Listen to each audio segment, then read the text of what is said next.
guys, what's going on? Blaine back for another Netflix review, and today I'm going to be talking about Mission Cross.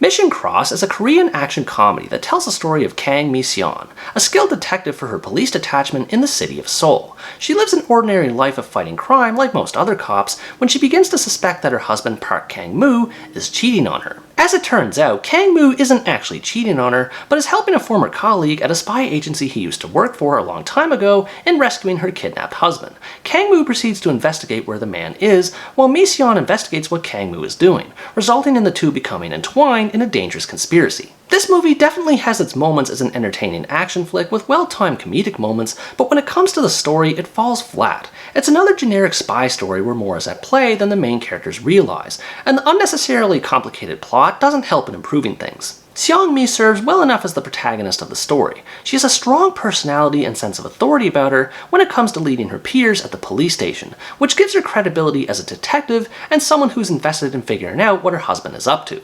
Unfortunately, there's not much else to her as far as character development goes. She's portrayed as someone who's disenchanted with her marriage, which is a good angle to build from based on her narrations, but it doesn't seem that way when the two actually interact with each other. She's more or less a typical stoic figurehead to move the story along with, which is fine, but not exactly inspiring. Her husband Kang-moo is another character who has some degree of depth, but not enough to get behind him beyond a general sense. I enjoyed seeing how friendly, outgoing, and even joking he was in the beginning as a house husband, and I was looking forward to seeing how this would change over time as he becomes more involved in his mission. Sadly, as with Si-myeon, his character arc isn't explored to its full potential. He does change as he's immersed in completing his objectives, but he becomes a lot more boring, turning into a generic hard-boiled spy who just goes from point A to point B. I like the fact that he has a second past that his wife isn't aware of, but this isn't enough to elevate him as a character that the audience is supposed to get behind. The story is fairly typical from both of the main characters' perspectives. Si-myeon's arc plays out as a kind of police procedural where she goes looking for clues and performing stakeouts to see what her husband is doing,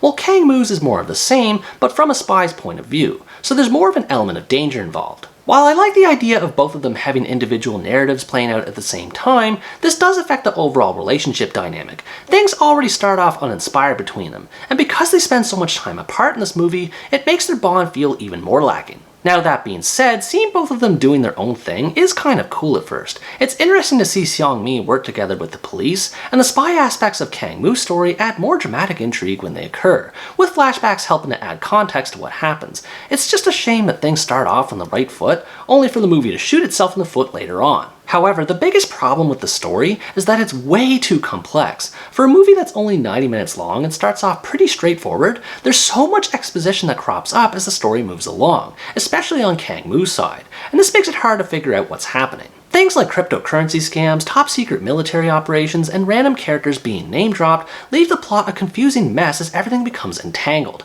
This leaves the movie feeling like it's moving slower than it actually is, as what should be an entertaining action flick gets bogged down by boredom. The amount of supporting characters in this movie plays a role in this too. Some characters like the officer Seong-mi works with are mostly there for comic relief, while some characters are there for one or two pivotal moments and then just disappear for the rest of the movie. The entire movie is a case of it trying to be a lot more than it actually is. I can appreciate a dark spy thriller with a conspiracy arc, but the amount of exposition that's present here makes the movie less enjoyable, especially when it's not playing to its strengths. Instead of overcomplicating the story by having so much filler in it, it should have emphasized more of the entertainment factor. For example, the action scenes are fast-paced and frenetic, which is way better than the waffling that this movie does outside of them. They consist of brawling scenes with creative use of props, violent shootouts, and even the occasional car chase, so it's nice that there's a variety of them to enjoy. Most of these scenes are pretty basic, especially once the story starts to fizzle out in the final act with the big brawl between the heroes and evil forces at play,